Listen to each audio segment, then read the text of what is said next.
नमस्कार, मी Mansi. News अनकटच्या prime time मध्ये तुम्हा सगळ्यांचं स्वागत करते. सविस्तर बातम्यांचा आढावा घेणारच आहोत, पण त्याआधी नजर टाकूयात महत्त्वाच्या हेडलाईन्सवर. या देशात निवडणुकीच्या नावाखाली बदमाशी सुरू.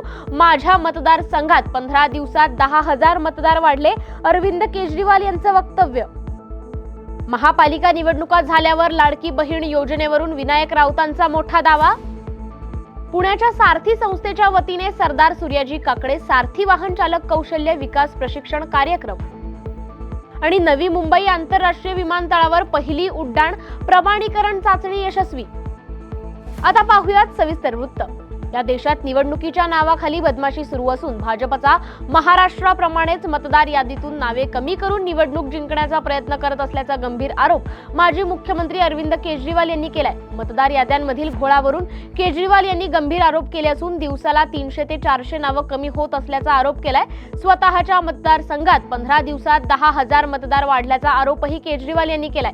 इतक्या दिवसात असे आमदार कसे काय वाढले असा प्रश्न केजरीवाल यांनी उपस्थित केलाय. कोकण आणि पश्चिम महाराष्ट्र यांना जोडणारा करूळ महत्वाचा घाट मार्ग आहे. गेले वर्षभर घाट बंद असल्यामुळे सर्वांना त्रास सहन करावा लागतोय. या घाट रस्त्याचं काम पूर्ण होत आलंय, मात्र जनतेची सुरक्षितता ही तितकीच महत्वाची आहे. यासाठी 10 जानेवारीला आपण स्वतः परत एकदा या घाट रस्त्याची राष्ट्रीय महामार्ग प्राधिकरणाचे अभियंता आणि अधिकाऱ्यांसमवेत पाहणी करू. त्यानंतर 15 जानेवारी पासून या घाट मार्गातून एकमार्गी वाहतूक सुरू करण्याबाबत विचार करता येईल, असं मत्स्य आणि बंदर विकास मंत्री नितेश राणे यांनी स्पष्ट केलंय. देशमुख हत्या प्रकरणात आरोपींना तात्काळ अटक करण्यासाठी बीडच्या जिल्हाधिकारी कार्यालयासमोर आजपासून दमानिया यांनी धरणे आंदोलन सुरू केलंय. यावेळी त्यांच्या सोबत अनेक कार्यकर्त्यांची उपस्थिती होती. गुन्हेगारीला आळा घालण्यासाठी आपण हा लढा उभा केला असल्याचं सांगत दमानिया यांनी धनंजय मुंडे यांना कोणीही थारा देऊ नका असा आरोप केलाय. इन्कम टॅक्स कडनं पण ती सुद्धा पुन्हा त्यांना बहाल करण्यात आली. अशा गोष्टी घडू नये आणि हे जे गुन्हेगारीकरण झालंय ना पूर्ण महाराष्ट्र राज्यात, याला कुठेतरी आता आळा घालायला हवा, म्हणून आपण हा लढा सुरू केला. नक्कीच आपण जेव्हा म्हणलात की एवढे आमदारांवर गुन्हे दाखल आहे, जेव्हा त्या आमदारांनी नॉमिनेट केलं होतं तेव्हा तुम्ही आंदोलन का बनायचे? हे जेव्हा रिझल्ट आल्यानंतर हा एडीआरचा रिपोर्ट आलाय, हे मी म्हणत नाहीये.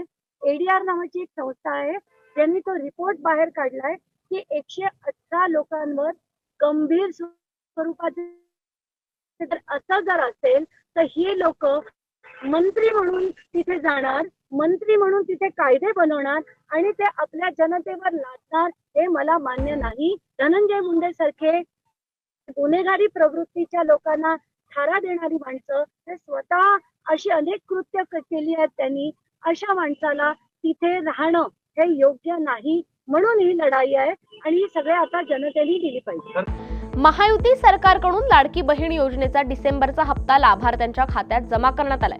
मात्र या योजनेवरून विरोधकांकडून अजूनही टीका होताना दिसतेय.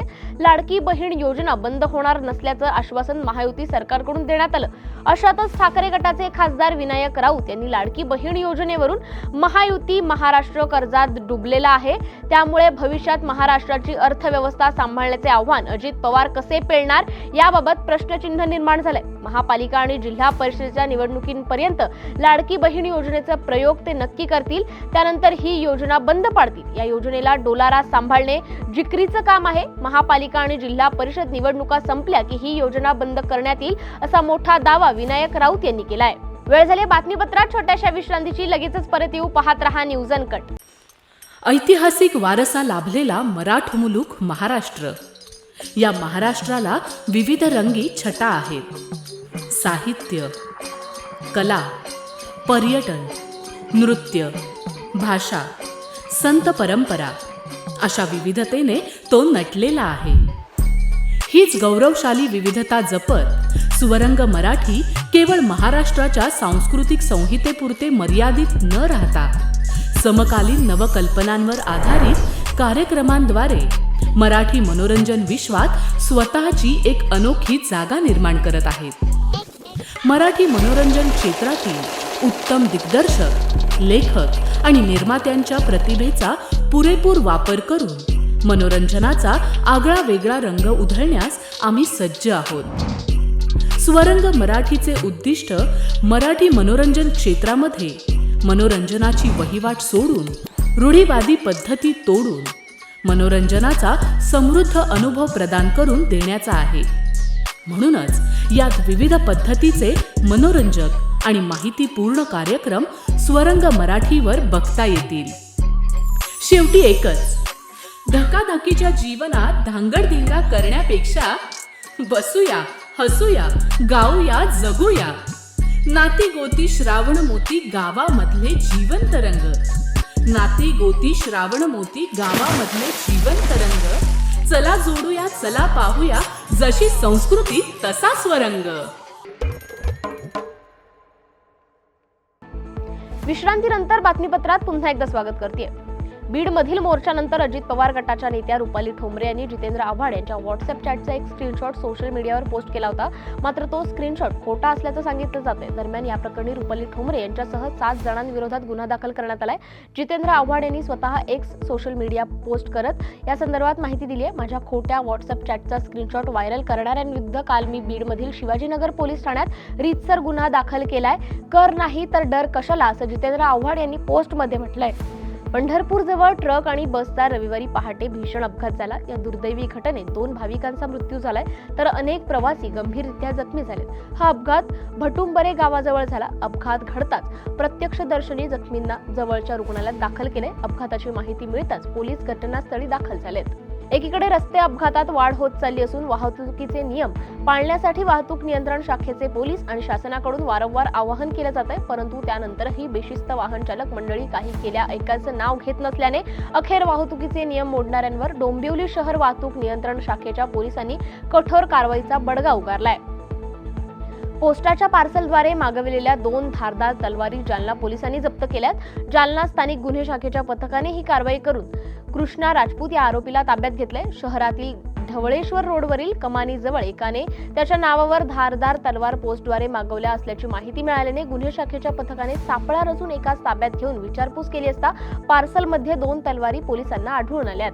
वेळ झाली बातमीपत्रात छोट्याशा विश्रांतीची. लगेचच परत येऊ. पाहत रहा न्यूज अनकट. ऐतिहासिक वारसा लाभलेला मराठ मुलूक महाराष्ट्र. या महाराष्ट्राला विविध रंगी छटा आहेत. साहित्य, कला, पर्यटन, नृत्य, भाषा, संत परंपरा अशा विविधतेने तो नटलेला आहे. हीच गौरवशाली विविधता जपत स्वरंग मराठी केवळ महाराष्ट्राच्या सांस्कृतिक संहितेपुरते मर्यादित न राहता समकालीन नवकल्पनांवर आधारित कार्यक्रमांद्वारे मराठी मनोरंजन विश्वात स्वतःची एक अनोखी जागा निर्माण करत आहेत. मराठी मनोरंजन क्षेत्रातील उत्तम दिग्दर्शक, लेखक आणि निर्मात्यांच्या प्रतिभेचा पुरेपूर वापर करून मनोरंजनाचा आगळा वेगळा रंग उधळण्यास आम्ही सज्ज आहोत. स्वरंग मराठीचे उद्दिष्ट मराठी मनोरंजन क्षेत्रामध्ये मनोरंजनाची वहिवाट सोडून, रूढीवादी पद्धती तोडून मनोरंजनाचा समृद्ध अनुभव प्रदान करून देण्याचा आहे. म्हणूनच यात विविध पद्धतीचे मनोरंजक आणि माहितीपूर्ण कार्यक्रम स्वरंग मराठीवर बघता येतील. शेवटी एकच, धकाधकीच्या जीवनात धांगडधिंगा करण्यापेक्षा बसूया, हसूया, गाऊया, जगूया. नाती गोती श्रावण मोती गावामधले जीवंत रंग. नाती गोती श्रावण मोती गावामधले जीवंत रंग. चला जोडूया, चला पाहूया, जशी संस्कृती तसा स्वरंग. विश्रांतीनंतर बातमीपत्रात पुन्हा एकदा स्वागत करते. पाहूयात उर्वरित काही महत्त्वाच्या घडामोडी. भंडाऱ्याच्या तुमसर तालुक्यातील खापा येथील शेत शिवारात विषारी खाद्य खाल्ल्याने 6 शेळ्यांचा मृत्यू झाल्याची घटना घडली आहे. या शेळ्यांनी शेत शिवारात काहीतरी विषयुक्त खाल्ल्याने त्या बेशुद्ध पडल्या. सदर घटनेची माहिती पशुवैद्यकीय अधिकाऱ्यांना देण्यात आली असता त्यांनी तपासणी करून शेळ्यांना मृत घोषित केलंय. सदर घटनेत पशुपालकांचं 60,000 रुपयांचं आर्थिक नुकसान झाल्याचं सांगितलं जात आहे. संबंधित विभागाकडून पशुपालकांना आर्थिक मदत देण्याची मागणी नागरिकांनी केली आहे.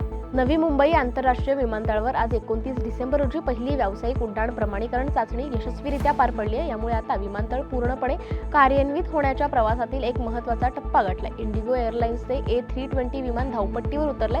2 क्रॅश फायर टेंडर्सद्वारे पारंपरिक वॉटर सॅल्यूटने स्वागत केलंय. DGCA, भारतीय विमानतळ प्राधिकरण आणि इतर प्रमुख एजन्सीसह भारताच्या विमान वाहतूक क्षेत्रातील वरिष्ठ अधिकाऱ्यांची यावेळी प्रमुख उपस्थिती होती.